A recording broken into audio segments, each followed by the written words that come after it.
Picture it, Los Angeles, 2025. Welcome, hi, to Out on the Lanai, the only Golden Girls podcast you're ever going to need to listen to. I am HAlanScott / Sadie Hines. I'm Kerri Doherty, and today we're doing a Beyond Golden Girls episode where we cover the many film and TV projects that the women did outside of the Golden Girls during the course of their illustrious careers. And today we are watching Betty White's guest star appearance as a librarian in a 2010 season 1 episode of The Middle, which was recommended to us by GGVIP Club member Ramon. Thank you, Ramon. And thank you to everyone in the GGVIP Club. Thank you so much. Thank you to everyone in the club who has recommended stuff for us to watch on these Beyond Golden Girls episodes after I put out a post on Patreon calling for submissions. If you're on our Patreon, you can still add to the list. Find the post. It's pretty recent. Like, we got so many great projects to dive into, so I'm really excited. So many great projects. This was, go join the Patreon. I want to get all the plugs right now. Go join the Patreon. We're going to have a live watch along this Sunday. If you're listening the day this comes out, what is that? September 28th? Yes, September 28th at 4 p.m. Eastern, 1 p.m. Pacific Standard Time. Yes. Votes are still open. Though they may be closed by Wednesday. Maybe I'll leave them open for Wednesday. Leave them open. I'll leave them open. Make sure to vote if you haven't voted on which episode we're going to be watching for our watch-along party. You can do that at patreon.com/goldengirlspodcast. Also, housekeeping.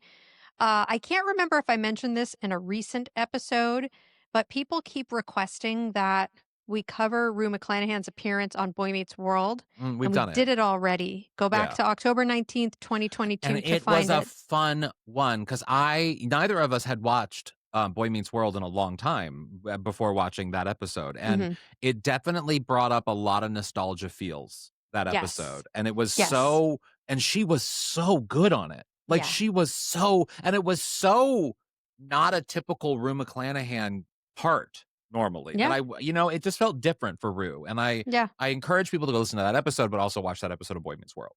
Yes. So we did cover that in October of 2022. But what's happening not in October of 2022, but what's happening today over on the Patreon is our Rusty Anchor Happy Hour episode, our weekly bonus episode. Today, this was something we put off that we were going to do last week until I surprised you with a pregnancy test. Yeah. Which go over to Patreon if you want to know more about that. That was a trip. It was a trip.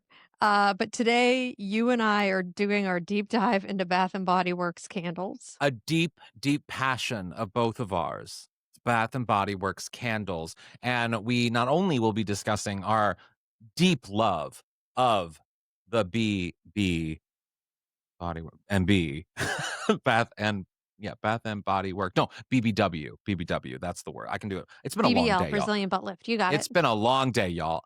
But we will also be we will be matching the girls with the Bath and Body Works candle that belongs to them. I had a lot of fun figuring it out. It was actually kind of hard to narrow it down. Fun. There is this one viral YouTube. Michael isn't here, but if he did, he'd be screaming right now. I don't remember her name, but it's from like the first year of YouTube. Like it is early days YouTube, where this woman could not get the winter candy apple, peach Bellini. I forget which candle she needed, but we've talked about this. We have, yes. Yes. And so every time I think of Bath and Body Works, I think of that woman being like, I don't want no fucking coupons. Like she had a meltdown, and to this day, she's still doing cameos of that fucking, whatever she said in that video. Good for her. It's iconic. We'll link that video in the show notes for this episode so y'all can watch that so you can get a reference what we're doing. Great. Yes. Well, that's all I have for housekeeping. Yes. So I want to talk about The Middle. So in like overall in The Middle, because Betty's guest appearance on this episode, while very good because it's Betty White and it's always good when it's Betty White, it wasn't necessarily that substantial to the episode's story. Like it was definitely a B plot, and it definitely was kind of like, random. But it was still fun, and Betty was incredible, and we're going to break all that down. But The Middle was such a fascinating show for me. It was on ABC, right? Was it ABC? Yeah. It was on ABC from 2009 to 2018. They did 9 seasons. Yeah, and 9 seasons of a sitcom these days is very rare. Very especially a sitcom that has, what, 20 some episodes in a season? Like, Yep. that is rare, and then on top of that, it was, what's her name? Patricia oh god, help me. Patricia Heaton Patricia Heaton, thank you. from Everybody She Loves Raymond. she had done a few things, I think, before this, because like, Everybody Loves Raymond went off the air, and then she did a few other failed sitcoms, and then this happened. I could be getting my chronological time wrong, but she had some things. And what I find fascinating about this show is it's very Malcolm in the Middle. It's very, it's of that sort of stripe of the type of show where there's a voiceover and it's kind of absurd comedy, but for some reason, and Michael and I were talking about because he just recently saw a clip of it like go viral online, that whenever it goes viral, or whenever it's on television and I randomly watch, I always think to myself, this show's pretty good. Like Yeah, it it was is an a enjoyable watch. it is a good, solid show. And I think what makes the show, which again, this makes any great sitcom, is the casting. The casting of this show was so good, was so spot on. The actors do that fun dance, that fun tightrope dance of earnest acting, of real acting in the characters, of really sort of doing the part, and then going into the camp. I mean, there's a lot of camp in this as well. There's a lot of absurd comedy, very 30 Rock type comedy in terms of like, like her running at the end of the episode. And it's just absurd what she's doing, but it's funny. And Mhm. it walks that tightrope really, really well. And it's just so rare to find a sitcom that, wasn't in the 80s or 90s or maybe early aughts that like, that stands out as being kind of original, but at the same time, like, not original enough for it to be like a massive hit and groundbreaking sitcom, but enough to Mhm. be like, this is a solid show that was on ABC's programming for 9 years, and people tuned in and just had a good time for 23 minutes. Yeah, it's so funny. So before I talk about my experience with The Middle, for anybody who hasn't seen it, it's a show set in the fictional town of Orson, Indiana. It follows a lower middle class family living and facing the day-to-day struggles of home life, work, and raising children, starring Patricia Heaton, Neil Flynn, who everybody knows as the janitor from Scrubs. And the show was created by former Roseanne and Murphy Brown writers Eileen Heisler and Deanne Helene. So, my experience with The Middle, this was a show. So, it started in 2009. I did not become aware of this show until I think 2014. It somehow just passed me by. And Mhm, when I got my job working on the Goldbergs in 2014, I only knew about The Middle because I think our show came on either after them or before them. mm. And I was like, oh, this show's actually a lot like our Yeah, show yeah. where you have this kind of middle class family, a lot of humor, a lot of heart, especially at the very end, the voiceover, Mhm, the kind of like relatable stories about, family and also being, a teenager or a kid and at school and whatever. So, mhm. yeah, I watched it and I was like, oh, this feels very much like that time Yeah. of the Goldbergs where you kind of, and I was like, wild they had those two shows like back to back at one point. Mhm, and I think, I mean, I could be wrong on this. I follow Eden Sure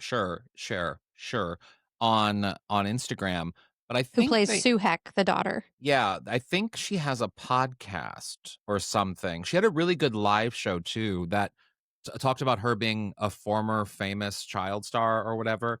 And it was at Dynasty here, but it also did like Edinburgh and all those things. Like she's a really interesting person and she's really funny. And it's the show, yeah, I like watch when you said we were gonna watch the middle because you and I kind of like take off and suggesting the things. I suggested something very fun for next week. You guys have that to look forward to. We won't spell it. We won't say what it is yet.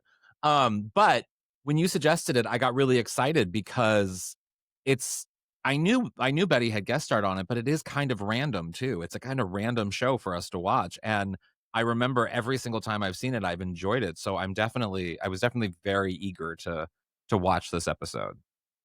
It was a fun watch, and we'll get into it when we get into it, but the it was just such a relatable, simple story, simple theme. It's So like simple. when you're a parent and you Yeah. ask yourself, "Am I doing enough? Am I a Yeah. good parent? Should I be doing more?" That's Mhm. such a relatable thing. And then the way that it just played out in the 3 stories with the 3 different kids was Yeah. was hilarious. You know what also is, I think, really poignant, and the fact that the writers or the creators of this show are writers from Roseanne, I think speaks to this, is that it's about a family that isn't necessarily doing very well. They're very, if anything, maybe not quite lower middle class, but they're not quite solid middle class either. It's this sort of this dance of, and she even says it at the end of the episode, you work really hard at a really hard job just to provide for your kids. And that sentiment was kind of missing really ever since Roseanne went off the air, since the late 90s. I mean, that theme. Malcolm in the Middle, I think, kind of did it a little bit because the family wasn't necessarily well off, or that wasn't necessarily the storyline, but yet it was a little bit there. There were a few maybe other shows that didn't necessarily last as long, but there weren't many. And so to have a show, there's even one episode, a viral clip that goes around, not from this episode, but from another episode of The Middle, where they're all just enjoying the last days of summer in the pool. And it's like an above ground pool, so it's a not a fancy pool, it's a family pool. And they're all on these ridiculous inflatable toys, and it's like the yard's a mess, and they're all just thinking like, we got one more day until school starts. And then a neighbor comes over and be like, why aren't your kids in school? Because the mom didn't check the website to know, she thought she had another day. It's funny. And so, yeah, I mean, there are just so many things that like I relate to a show and a story like this, because I feel like there are so few shows on television that represent what it is really like to be solidly lower middle class. Mhm. How I grew up. And I think how Same. a lot of people listening to this podcast probably grew up, and a lot of America probably grew up. And I think a lot of us are really hungry for that storyline. We're hungry for a voice like, not Roseanne's voice today, but Roseanne's voice from the 80s, 90s, and that sentiment, that character. We're hungry for that. And I think now kind of is the time for a story like that or something like that. I don't know. I I'm mean, hungry for it. I am hungry to see more children on television eating macaroni and cheese with diced hot dogs in it for dinner. Yes, because that is such a thing that I grew up on, having Hamburger Helper. There's a great article in, I think, the New York Times or something, that talks about, because of the economy right now, the rise in Hamburger Helper, because it is an affordable meal.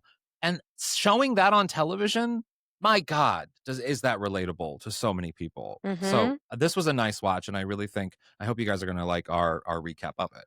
Yeah, and I should also say you can watch this on Amazon Prime or Peacock. Mm. Peacock! Peacock. Peacock. That's Some where we people were like to able to trash find on it. Peacock. What streamer do you use mostly? Um, Hulu, Peacock, Mm, Hulu and Peacock, I think, for myself. Hulu. Do Yeah. you do you have Disney Plus?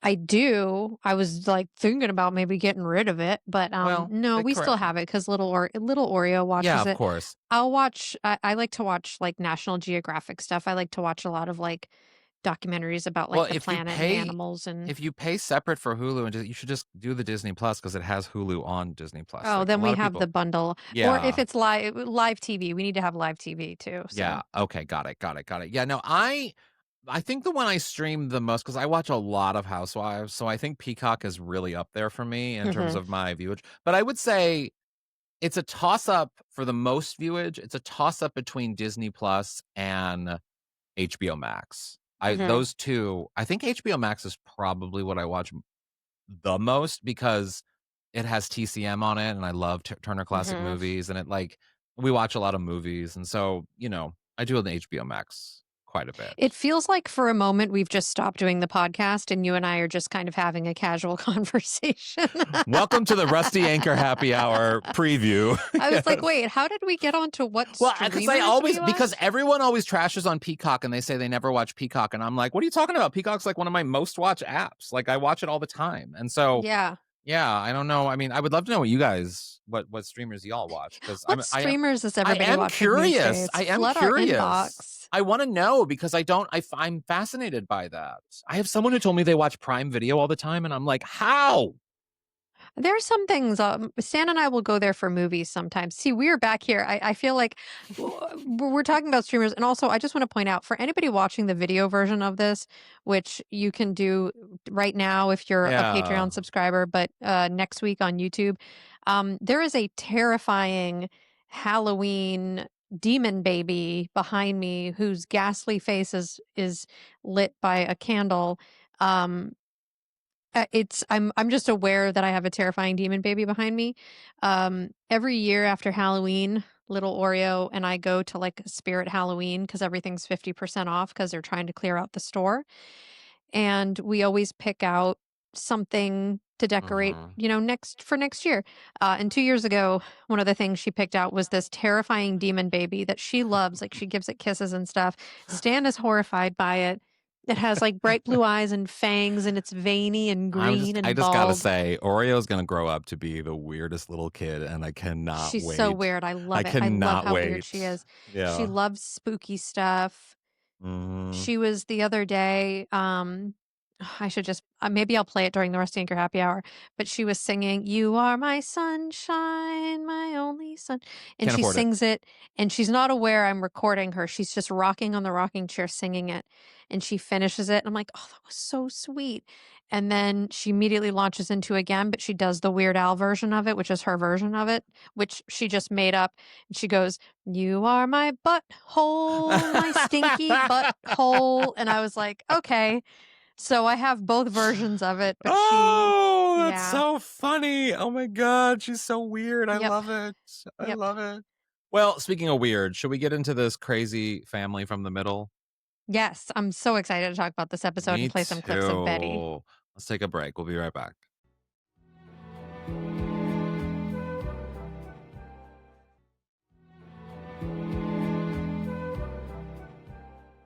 And we are back talking about Betty White's appearance What? on the middle. So this was actually the season 1 finale episode, or season 1 episode 24. In the episode description, it's like the end of school. So it's like Yes. so perfect for a season finale. So the episode description is Did it bring you like the last day of school bit? I want to ask you, did it bring, sure. well, no, as you say the episode description first, and Okay. then I'll ask my question. Brick, who's the youngest, Brick may be held back from going into the 3rd grade because of Mrs. Nethercott, the school librarian, played by Betty White.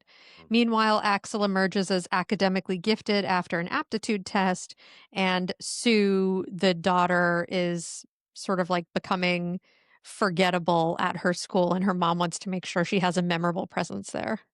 The way this brought me back to my Midwestern end of the year sort of the tone of this episode and the life and the story that they were living at that time, it just it was just so relatable and so nostalgic for, like, getting in trouble at school, trying to stand out, having, and the way Sue just plays it where she's like, no one ever remembers her kind of vibe, and she, while she is upset about it, it's not like determining how she acts. So she's very defiantly sort of in Yeah, her lane.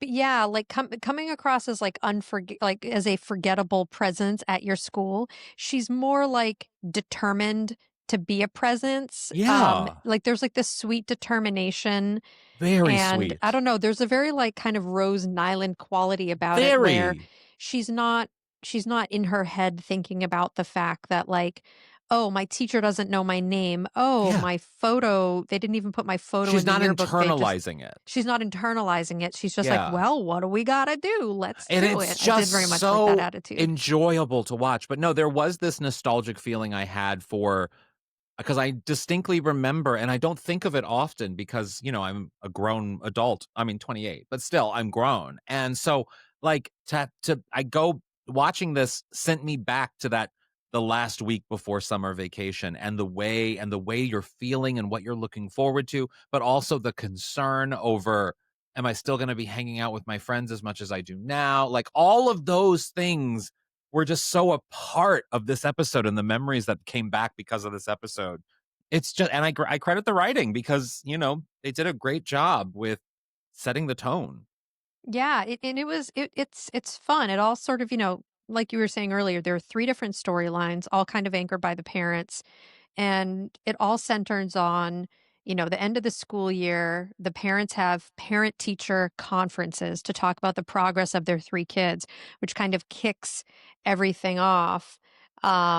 So yeah, like we said with Sue, she's very, she's forgettable. And Patricia Heaton is like, okay, we're gonna try to get you involved in something, which ends up being the no cut cross country team, which means that like all she has to do, she doesn't have to like try out. All she has to do is show up and like Yeah. run 4 laps and then she's on the team and she Wait, can't so get cut from it. I will admit, because I don't think this is gonna come as a surprise to anybody listening to this podcast, but I was very involved in high school to the point where I was like one year probably in like 12 different group photos in like it was kind of a competition to see how many mentions in the yearbook I could actually get. You know what I mean? Wow. It was kind of that kind of thing. And I'm going to say I did very well at it. I could go back. I don't even think I have my yearbooks here, but I could go back and see and it was quite a big index moment in the end. Thank you very much. And so I can That does not relate. surprise me. No, no, it shouldn't surprise you. Did you have that? Were you involved a lot? Or were you, like, I strictly drama club? no, I I was drama and chorus. Thank you very much. Oh, Um, yeah, I was drama and chorus. mm, So while my presence was kind of light, I also only graduated with like 100 kids. So all those yeah, like candid photo pages, like mhm, I submitted tons of photos. So my photo was in the yearbook a lot in like group photos from like over the years because I had all these pictures from mm, like 4th, 5th, 6th grade. And I guess not a lot of people had those back then. So I was a light presence. I wasn't mm, There were certainly some people who were a little bit overbearing with their presence in the yearbook. I feel like people like you, where they were me? in every club, I was, yeah. played every sport Like, why am I in Greek club? I loved my because you big like fat a good Greek wedding. tragedy. I loved my big fat Greek wedding, but I didn't need to be in a club about it, you know? No, Yeah. yeah, it definitely I definitely had that problem. But anyway, that's what Sue's dealing with. Yeah, so that's what Sue's going through. So, also their son Axel, their older son. So, despite the fact that he's kind of like a C, D average student, takes some kind of test, and the teacher is like, "Hey, your son took this test, and it turns out he's gifted." And they're like, "Well, shit, if you're gifted, your grades better start matching your talents and your abilities. So, like, fucking do better." Like, that's their whole story with him, Yeah. which Yeah. is really sweet. Yeah. And then, oh, little Brick, the boy who played Brick was so, so sweet. So, that So, so kid sweet. is such a good little actor. I mean, I looked it up because I for some reason, I thought he was much older than he's playing, but he was, like, 10 years old when he was playing this. Okay. So, yeah, it makes sense. He's Um, giving me like Dewey vibes from Malcolm in the Middle a yes, little bit. yes, yes, very much that. He was cute, but what was the story? So his story is he's in 2nd grade. He may not move on to 3rd grade because he owes a bunch of library books. I mean, I can also remember the bureaucratic terror that I had from adults as a child in like insofar as like not doing things on time because we didn't have any responsibilities, but sometimes you had to bring money to something or you had to return something or whatever it was, and I would be very terrified of getting in trouble because I didn't follow the rules properly. Yeah, I definitely felt stressed if I wasn't like ready for a test or Mhm. if I had forgotten about an assignment that I didn't turn in on time. But I mean, this kid is in 2nd grade. And so he goes to the library to check in with Betty, the librarian. And what I love, it's such like a small thing, but what I love about Betty in this episode is you can tell like the library is her life because she calls the Yeah. books her children. Yes. But Yes. the way she talks to children, like bookending her interaction with Brick, the way she talks to every other kid, she's like, "Hi, sweetie. How are you? Thank you." And then when Brick comes, she's like, "You," because Yeah. he owes all 'Cause these books. I've always thought librarians actually can be the meanest because they don't have real responsibility with the children in terms of like, class time and everything. They're quite literally a peripherally sort of adult presence in these kids' lives, but yet they yield so much power. Like they literally can be like, you didn't return your books? Detention. Like they can do that. I mean, I was shocked that Betty wields the power to literally hold a child back for Hold a not returning child library back. books. I don't think that actually is accurate. I don't think that's true. I That don't would know not that be able that's to accurate, but happen. I do want to play. So she's in 3 scenes. We're just going to play a clip from all 3 scenes because she's so great.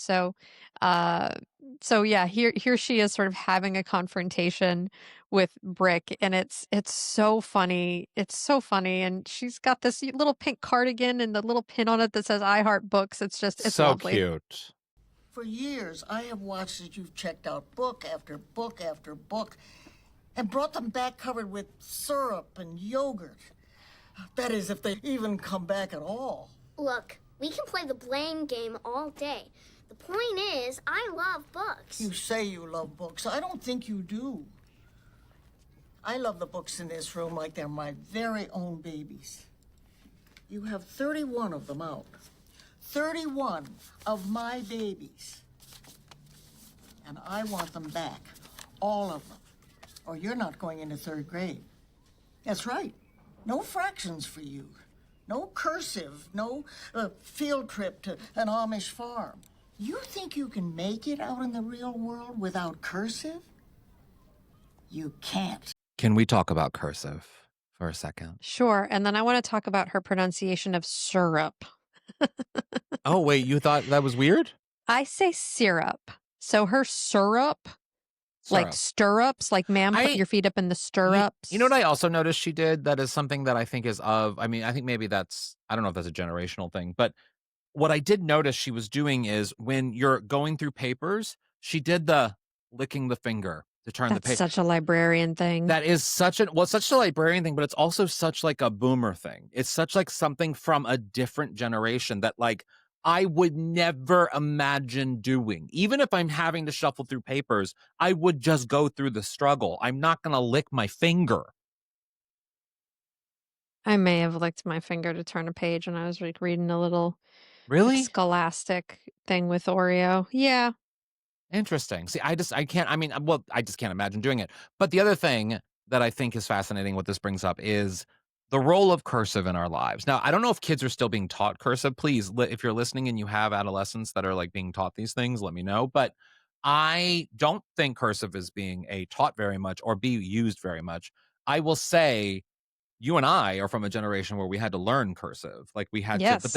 but we're sort of that last generation that was kind of not for we kind of stopped being forced to use cursive once middle school hit.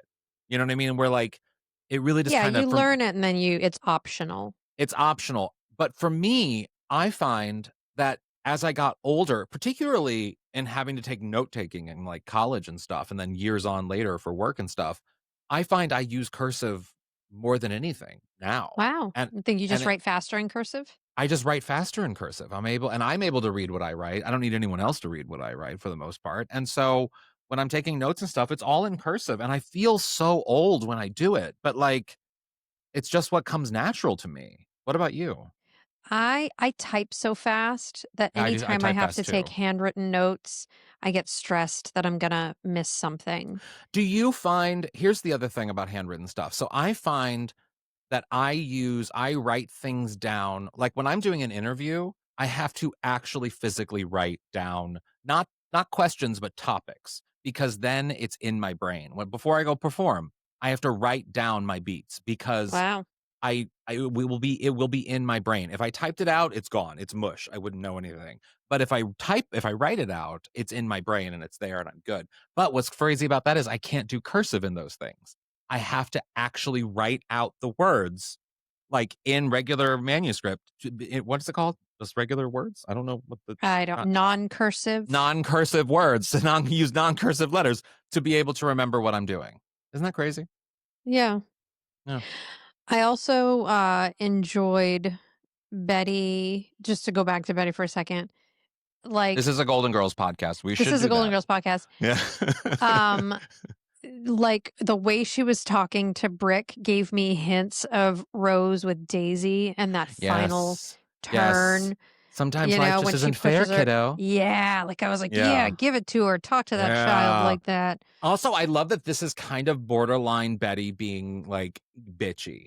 Like this is like leaning into the Betty being bitchy vibe that she always kind of had in her career in small doses, but as she got older, we've seen, I mean, we saw it with what is it? My Name is Earl. Is that the name of the show? We saw that where she's kind was of like like a evil murderous, bitchy. yeah. So like seeing bitchy Betty is kind of fun. And seeing bitchy Betty being bitchy to a kid Is when most even people more probably come off of fun. knowing her as Rose Nylund was Especially fun. this kid, because this kid is such a good little actor. You know, Betty worked half a day. She was behind that little library desk the whole day, towering over that kid. And I bet she had a blast. And you know what? Every other actor, I guarantee you, more vain actors would be like, you're not shooting me from that angle. They shot her from below. Yeah, that was kind of a low angle. Yeah, to make her look powerful. Yeah. So to go back to Sue's story, this made me laugh so hard, and I don't know why. So she's going, I think she's like on her way to her first day of cross country to run the 4 laps or whatever. Well, she's doing her pre-run, like warm-up run. Sure, her warm-up run. Yeah. And she gets hit by a deer. She gets hit by a deer, which is so She's funny. running and a deer hits And her. afterwards, when she comes home, it kind of reminds me of there's an episode of Roseanne where DJ gets his head stuck in a drawer or something like that. Well, And there's a the little kid, boy who gets his head stuck in a banister. No, I'm talking about on Roseanne. Sorry, I'm thinking of Full House because you said DJ. No, so little DJ. I have pregnancy brain. Yeah, on Roseanne gets his head stuck, I think, in a drawer, and then he leaves, or they leave, the girl leaves or whatever, and then Aunt Jackie says to Roseanne, and it's kind of this real moment between adults where she goes, how does he get his head stuck in a drawer? It's just like, one of those things where you're like, how did and this the mom happen? does that in this episode where when she comes back after getting hit by the deer, she goes to her husband and she goes, how does she get hit by a deer? Did she get hit by a deer? And then the parents have this beautiful, relatable, realistic conversation by being like, I think this was the moment in the episode at least, by being like, we have weird kids. Like, our kids are just weird. Yeah, like my kid with the demon like, we're baby. the cool ones. They're weird. Yeah. So I'm just going to kind of get through the rest of her story arc because it is very sweet. So she gets hit by the deer. She like really fucks up her leg. So she's on crutches. But then she's told that in order to make the team, she has to do those 4 laps around the track. And so there's this great scene where she's so determined. She's so determined to be in She's this. got the crutches. She's hobbling, and then it starts to rain, and it's pouring. But the rain, it's such TV rain because you see in the background that it is sunny. It is sunny as shit outside. It is gorgeous. Only it's dark in this one area. Yeah. I love TV rain. And like her crutch breaks, and then she throws the other one down, and then she starts jumping to the finish line. She's hopping, and she falls on the finish line, and then the sun goes, the finish line. This is the finish line, and she's like, I'll do it, and she like it's she drags so herself. funny. We're not doing this scene justice. And then she is the mom, all everyone, the little kids in the crowd are cheering her on, and they're being like, Barb, and the mom's like, it's Sue. It was such a sweet. The whole family's there cheering her on. You guys, you have to go watch this episode. It's so fun. What's so great? So she finishes. Yeah. And the coach comes over and he like throws her a t-shirt. He's like, I'll see you in August. And the whole family, it's like that scene in forget it. I have pregnancy brain. I can't remember. What's really funny is that the family is celebrating as if she just won an Olympic gold medal. Yeah. And she's like, and you know I what? made it onto the no-cut cross-country team. And you know what? I'm going to say it. When I was a kid and we had the small wins, because we couldn't afford much and we couldn't, whatever. Like there were just things. And so when someone had the small thing, even though it's a small celebration, you're like, why are we celebrating this? This is ridiculous. It just brings a lot of warmth to the family in a really lovely way where it's like, let's just celebrate the small things, because in the end, that's really what matters most. Yeah, it was so, so sweet. It also, like you said, this episode was like very nostalgic for me. It brought back memories of gym class where it was like Mm, anytime we had a substitute, they would be like, stretch and then walk around the track for 45 minutes. And so that's gladly, what it gladly, gladly. gladly. Yeah. Well, So that's so reminded on me of. this, we should take a break and come back with more. Great. Sue.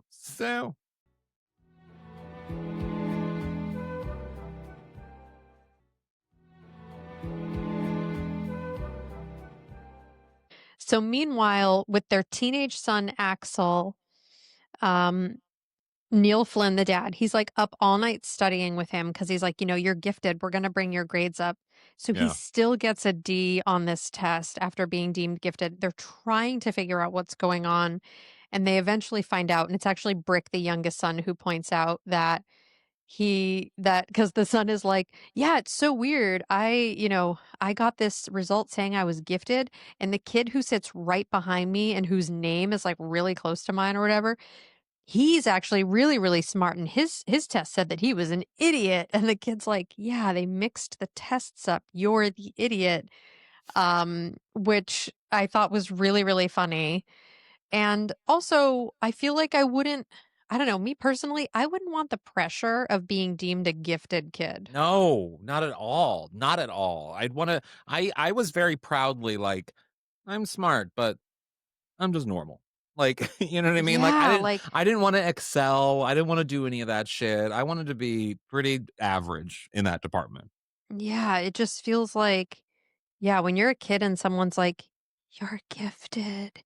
You Yeah. have a Cuz gift. when You have to use it." I I'd be like, remember "Oh." being very embarrassed by my voice when I was a kid, because I had so many adults, and now, of course, I mean, 10 years of this podcast is proof that I've leaned into my voice. But when I was a kid, I was really embarrassed because so many adults would be like, "You have a great voice. Your voice is really good for talking and news and like stuff like that." And I just didn't, it just felt weird to me, because then friends of mine would say I'm always on because of the way I talked, and like it just was, yeah, I was very embarrassed by my voice. So that was the only thing that I was like, "Oh, I'm gifted at something, but I don't like it."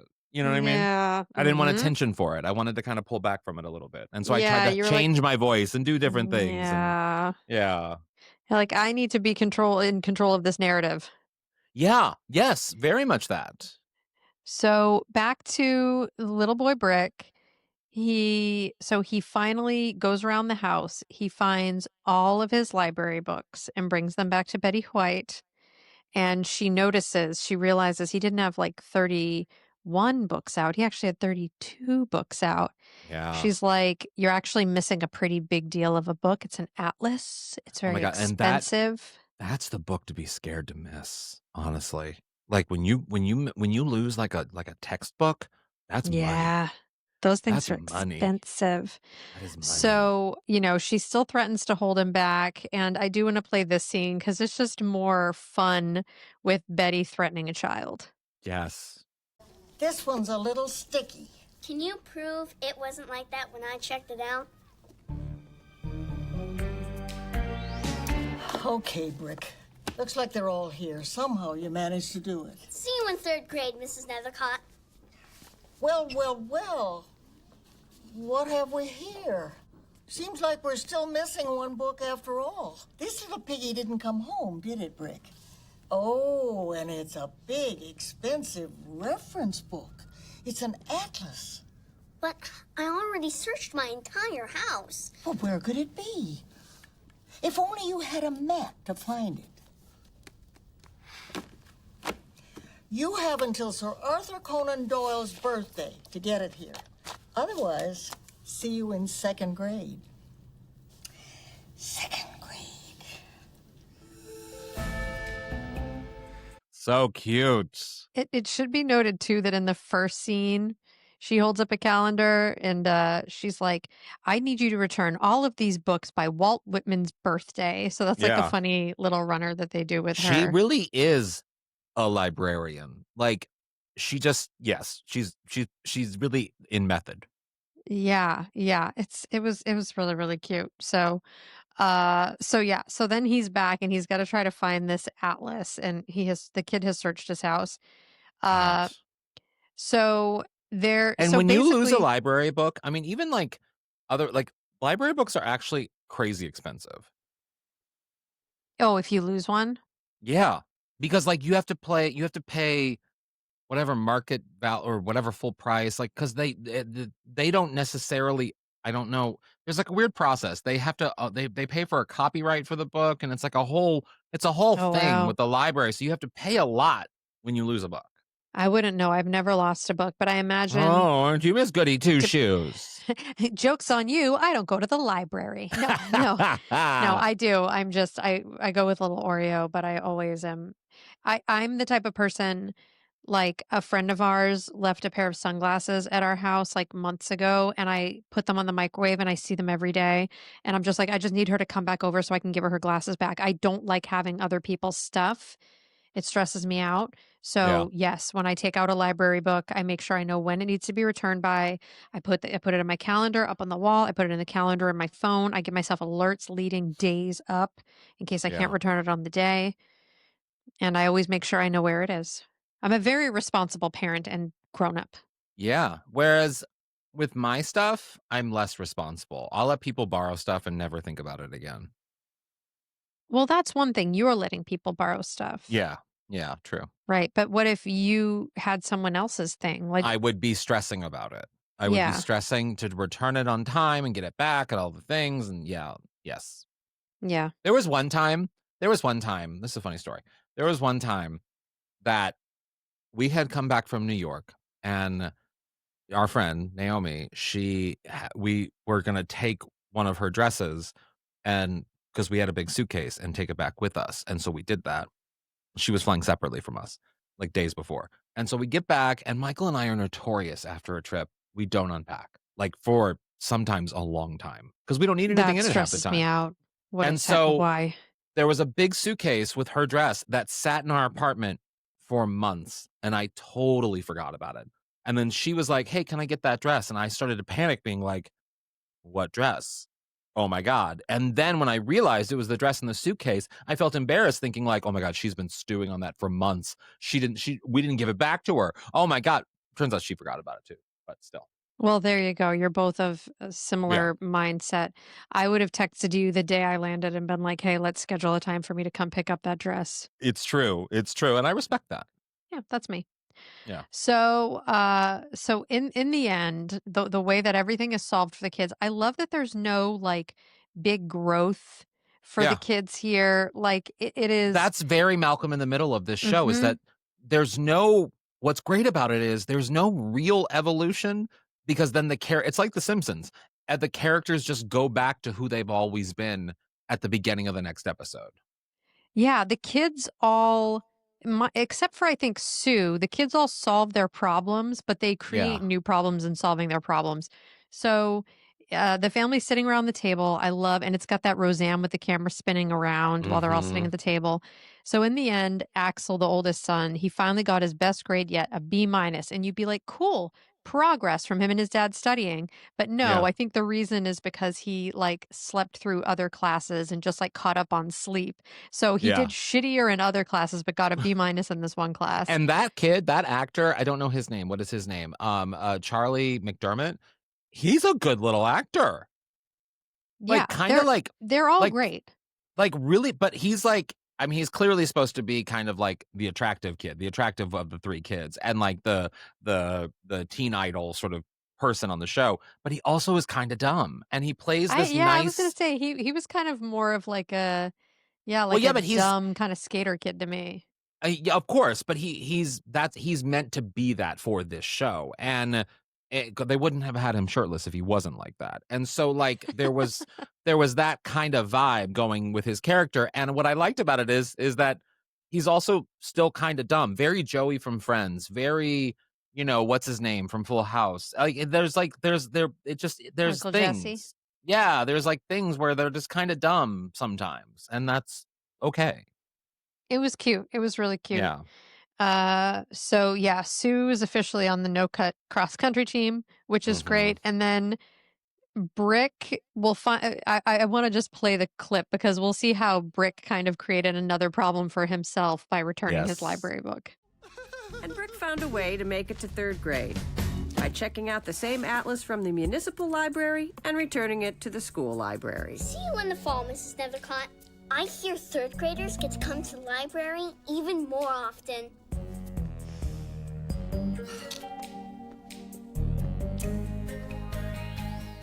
So fun. Betty was so fun in this episode. She was so fun. Like she didn't interact. I would have loved to have seen her stand off with Patricia Heaton's character. I would have loved her to have had little moments. I would love to see her with Sue. Like I would have loved to have seen Betty interact with more characters because I want to see Betty do everything with everyone.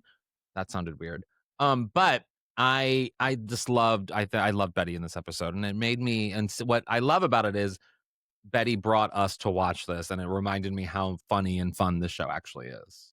Yeah, it brought a lot of fun things in. It also reminded me of B. Arthur in that episode of Malcolm in the Middle, where you're just getting B. Arthur and a child, the youngest child on the show.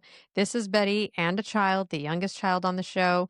And it is really, really funny to see these iconic older women who are these sitcom legends interacting with children on these other shows. It's just it was really, really great. And we talked a little bit about it before, but I love the message at the end of the episode where, Patricia Heaton called it out. She's like, this might not seem like much to celebrate. She's like, these are average things, but, like you said, she said, but families where parents go to do jobs that are hard to get through, that are hard to get their kids through school and life and manage to do it with dignity and a little bit of humor. She's like, that's not average. That's extraordinary.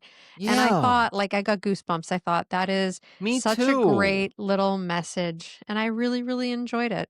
I did too. I really was kind of, it hit me as just being really nice and pleasant. It's just a pleasant 23 minutes of television. And that is what I love about television the most, is when I can watch something and be like, that was just nice. That was just a nice bit of time that I committed to this thing. Yeah. So thank you, Ramon, for suggesting Thank you, Ramon, for making our night. Thank you, Ramon. And to any other fans who have suggested it over the years. It was it was really, really nice. I enjoyed it. Well, should we take a break and come back with our golden takeaways? Let us. Let us. Let us pray. Lettuce and tomato. Bacon, lettuce, tomato. Bacon, lettuce, and potato. Bacon, lettuce, potato.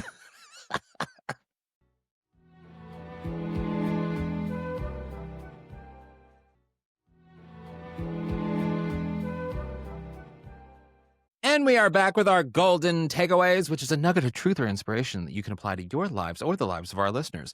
Kerri, what's your golden takeaway from this episode?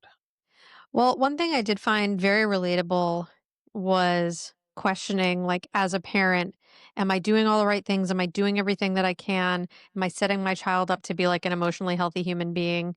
And my therapist recently told me that good parents always have those questions because they care so much. So if you are out there and you're a parent and you're asking yourself, like, am I doing enough? Am I a good parent? Should I be doing more? That you are a good parent because you give a shit enough to ask that question of yourself. So that means, just that in and of itself means you are a good parent and you're doing the best that you can. And don't be so hard on yourself. We shouldn't be so hard on ourselves, guys. We're all just doing the best we can. No, not at all. We should not be hard on ourselves. My golden takeaway from this episode is what I love about this show, The Middle, and us doing it, is it kind of celebrates the lesser than sitcoms. I think a lot of times we talk about the Golden Girls or the Friends or the 30 Rocks, the peak television sitcoms, the ones that everyone talks about and were awarded and applauded, and they were groundbreaking in their era when they were even on television. But there are then the shows that fill in the time slots around those groundbreaking shows. And I often really love watching those shows because while they're not necessarily will the middle be remembered in 50, 100 years like the Golden Girls will? Probably not. But for our generation, for people existing in this time, we in 20 years will randomly maybe see Patricia Heaton in something or whatever and be like, oh, that was that funny show. Everyone's going to remember her from Everybody Loves Raymond. But then they're also going to be like, but there was that one show that she did. I don't remember the name. That was really funny.